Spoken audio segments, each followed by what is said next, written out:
ದೀಪಾವಳಿಯ ಸಂಭ್ರಮ ಮುಗಿಸಿ ವಾಪಸ್ ಬೆಂಗಳೂರು ಕಡೆಗೆ ಬರ್ತಾ ಇದ್ದಂತಹ ಖಾಸಗಿ ಬಸ್ ಒಂದು ಅಪಘಾತಕ್ಕೀಡಾಗಿರುವ ವಿಚಾರಕ್ಕೆ ಸಂಬಂಧಪಟ್ಟ ಹಾಗೆ ಇದೀಗ ಆ ಬಸ್ ಏನು ಧಗಧಗಿಸಿತ್ತು.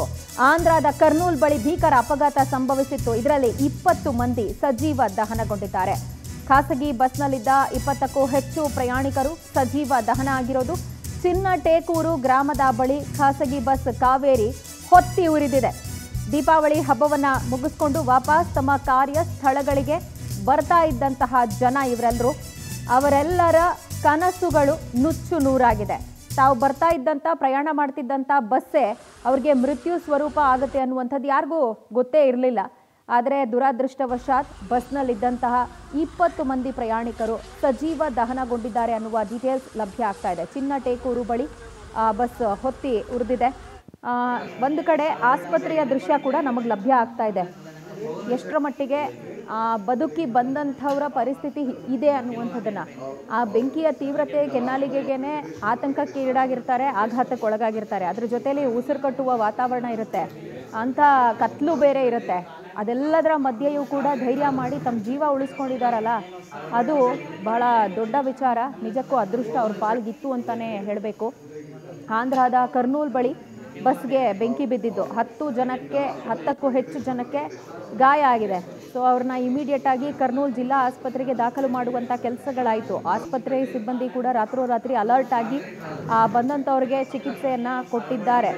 ಈಗ ಸದ್ಯಕ್ಕೆ ಈ ಬದುಕಿ ಬಂದಂಥವ್ರು ಏನಿದ್ದಾರಲ್ಲ, ಅವರ ಕುಟುಂಬಸ್ಥರ ಆತಂಕ ಇನ್ನೂ ಕೂಡ ಹಾಗೆ ಉಳ್ಕೊಂಡಿದೆ. ಇನ್ನು ಗುರುತು ಪತ್ತೆ ಆಗದ ರೀತಿಯಲ್ಲಿ ಮೃತದೇಹಗಳು ಸುಟ್ಟು ಕರಕಲಾಗಿದೆ.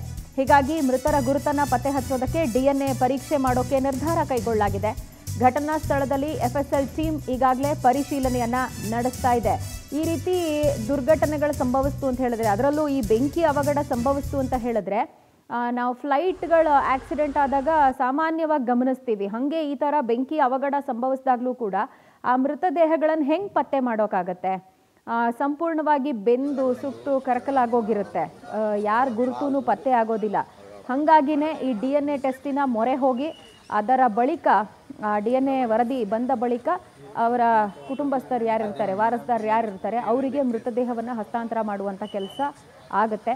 ಈಗ ಸದ್ಯ FSL ಟೀಮ್ ಸ್ಥಳಕ್ಕೆ ಭೇಟಿ ಕೊಟ್ಟಿದೆ ಅನ್ನುವ ಡೀಟೇಲ್ಸ್ ಕೂಡ ಲಭ್ಯ ಆಗ್ತಾ ಇದೆ.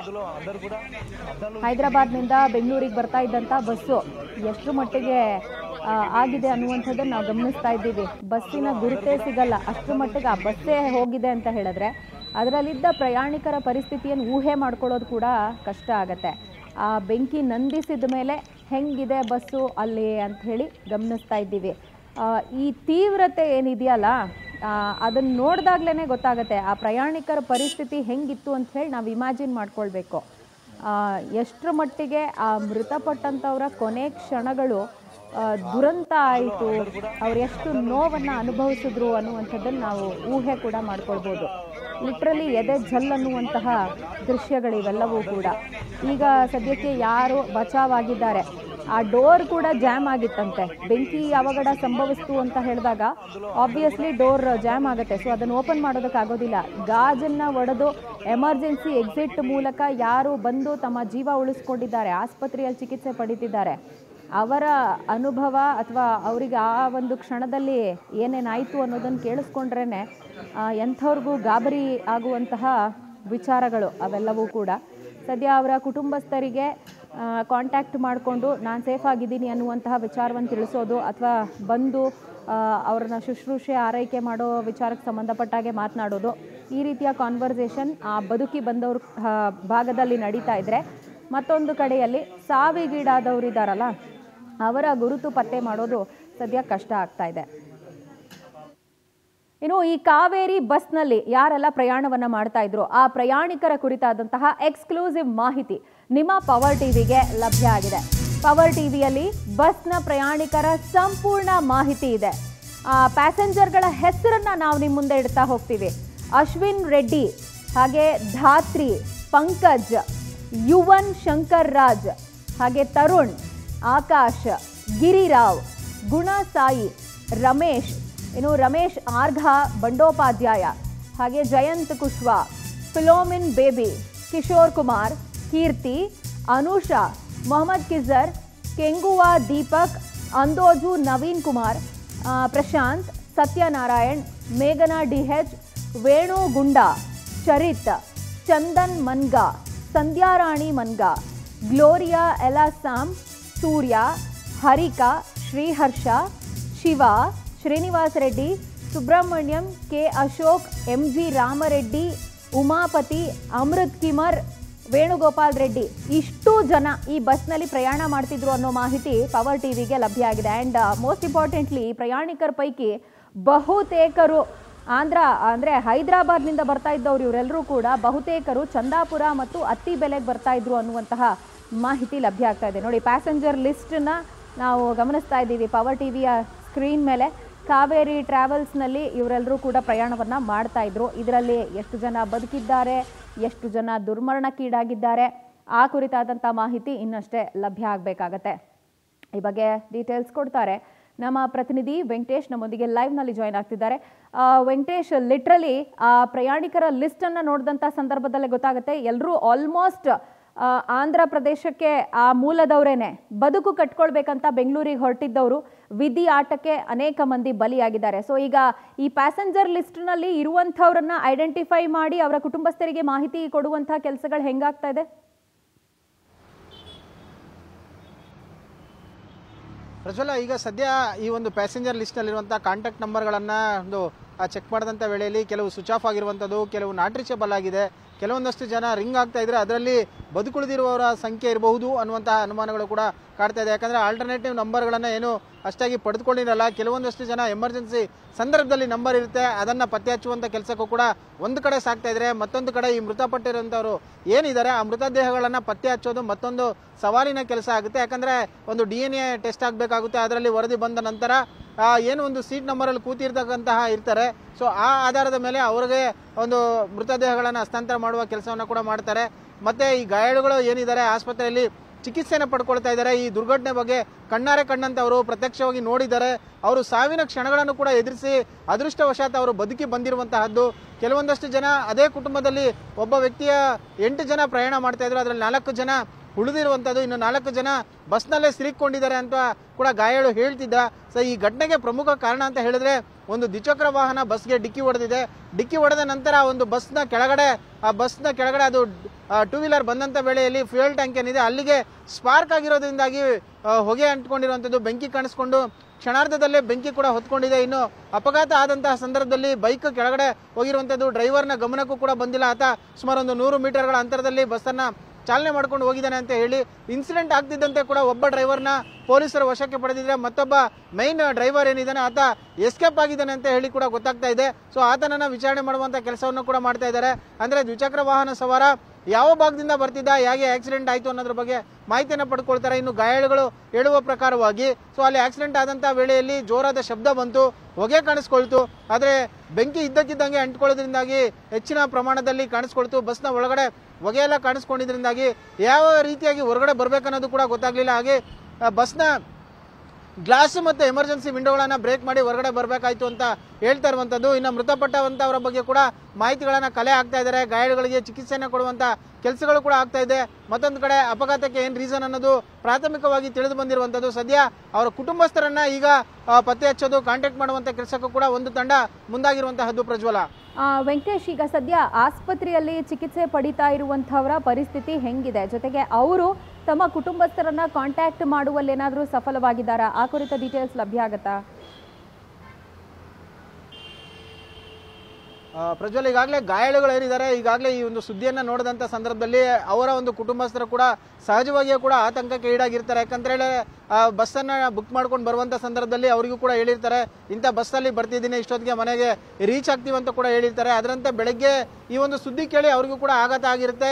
ಬದುಕುಳಿದಿರುವಂತವರು ಅವರ ಕುಟುಂಬಸ್ಥರಿಗೆ ಮಾಹಿತಿಗಳನ್ನು ಕೂಡ ಕೊಟ್ಟಿದ್ದಾರೆ, ಈ ರೀತಿಯಾಗಿ ಒಂದು ಇನ್ಸಿಡೆಂಟ್ ಆಗಿದೆ ಅಂತ ಹೇಳಿ. ಸೊ ಉಳಿದಂತೆ ಗಾಯಾಳುಗಳೇನಿದ್ದಾರೆ ಅವರಿಗೆ ಟ್ರೀಟ್ಮೆಂಟ್ ಕೂಡ ಮುಂದುವರಿತಾ ಇದೆ.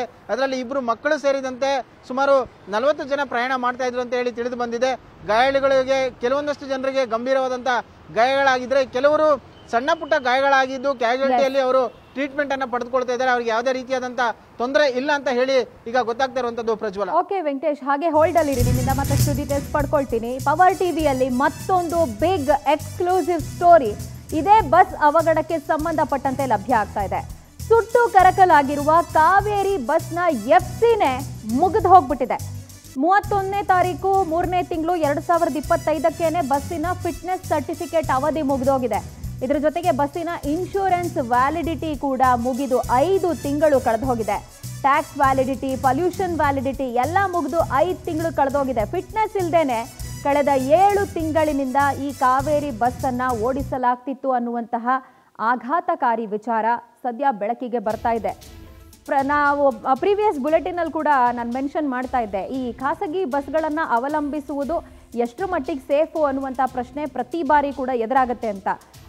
ಅದಕ್ಕೆ ಪೂರಕ ಅನ್ನುವಂಥ ರೀತಿಯಲ್ಲಿ ಮತ್ತೊಂದು ಆಘಾತಕಾರಿ ಸಂಘಟನೆ ಹೊರಗೆ ಬರ್ತಾ ಇದೆ. ಇವಾಗೇನು ಈ ಕಾವೇರಿ ಬಸ್ಸು ಅಪಘಾತಕ್ಕೀಡಾಗಿದೆ, ಆ ಬಸ್ಸಿನ ಎಫ್ಸಿ ಅಂದರೆ ಫಿಟ್ನೆಸ್ ಸರ್ಟಿಫಿಕೇಟು ಇದರ ಅವಧಿನೇ ಮುಗಿದೋಗಿದೆ. ಅದು ಏನು 5 ತಿಂಗಳು ಮೇಲೆ ಕಳೆದೋಗಿದೆ. 31/3/2025ಕ್ಕೆ ಫಿಟ್ನೆಸ್ ಸರ್ಟಿಫಿಕೇಟ್ ಮುಗ್ದೋಗಿದೆ. ಇದ್ರ ಜೊತೆಗೆ ಇನ್ನೂ ಅನೇಕ ಎಸೆನ್ಷಿಯಲ್ ಡಾಕ್ಯುಮೆಂಟ್ಸ್ ಅಂತ ಏನಿರುತ್ತೆ ಒಂದು ವೆಹಿಕಲ್ಗೆ, ಅದು ಇನ್ಶೂರೆನ್ಸ್ ಆಗಿರ್ಬೋದು, ಅದರ ವ್ಯಾಲಿಡಿಟಿ ಮುಗ್ದೋಗಿದೆ. ಟ್ಯಾಕ್ಸ್ ವ್ಯಾಲಿಡಿಟಿ, ಪೊಲ್ಯೂಷನ್ ವ್ಯಾಲಿಡಿಟಿ ಎಲ್ಲವೂ ಮುಗಿದು ಅನೇಕ ತಿಂಗಳುಗಳೇ ಕಳೆದೋಗಿದೆ. ಫಿಟ್ನೆಸ್ ಸರ್ಟಿಫಿಕೇಟೇ ಇಲ್ಲದೆ ಕಳೆದ 7 ತಿಂಗಳಿನಿಂದ ಈ ಬಸ್ಸನ್ನು ಓಡಿಸಲಾಗ್ತಿತ್ತು ಅನ್ನುವಂತಹ ಆಘಾತಕಾರಿ ವಿಚಾರ ಬೆಳಕಿಗೆ ಬರ್ತಾ ಇದೆ. ಇವರು ಸರಿಯಾದಂತಹ ರೀತಿಯಲ್ಲಿ ಬಸ್ನ ಮೇಂಟೈನ್ ಮಾಡಿಲ್ಲ ಅನ್ನೋದಕ್ಕೆ ಇದೊಂದು ಉತ್ತಮವಾದಂಥ ನಿದರ್ಶನ. ಟೈಮಿಗೆ ಸರ್ವಿಸ್ ಕೊಡ್ತಾ ಇದ್ರ ಬಸ್ಸು, ಅಥವಾ ಅದರ ಎಕ್ವಿಪ್ಮೆಂಟ್ಸ್ ಎಲ್ಲವನ್ನೂ ಕೂಡ ಮೇಂಟೈನ್ ಮಾಡೋದಾಗಿರ್ಬೋದು, ರೀಪ್ಲೇಸ್ ಮಾಡೋದಾಗಿರ್ಬೋದು, ಇದೆಲ್ಲ ನಡೀತಿತ್ತಾ ಅನ್ನುವಂಥದ್ದೇ ಇದೀಗ ಪ್ರಶ್ನೆ ಆಗ್ತಾ ಇದೆ. ಡೀಟೇಲ್ಸ್ ಕೊಡ್ತಾರೆ ನಮ್ಮ ಪ್ರತಿನಿಧಿ ವೆಂಕಟೇಶ್, ಲೈವ್ನಲ್ಲಿದ್ದಾರೆ. ವೆಂಕಟೇಶ್, ಖಾಸಗಿ ಬಸ್ಗಳನ್ನು ಹೆಂಗೆ ಅವಲಂಬಿಸಬೇಕು ಅನ್ನುವಂಥ ಆತಂಕ ಆಲ್ರೆಡಿ ಜನರಲ್ಲಿದೆ. ಈಗ ನೋಡಿದ್ರೆ ಈ ಬಸ್ಸಿನ ಕರ್ಮಕಾಂಡ ಬಯಲಿಗೆ ಬರ್ತಾ ಇರೋದು. ಫಿಟ್ನೆಸ್ ಸರ್ಟಿಫಿಕೇಟು, ಎಸೆನ್ಷಿಯಲ್ ಡಾಕ್ಯುಮೆಂಟ್ಸು ಯಾವುದೂ ಇಲ್ಲದೆ ಬಸ್ ಸಂಚಾರ ಆಗ್ತಿತ್ತಲ್ಲ ಇಷ್ಟು ದಿನದಿಂದ.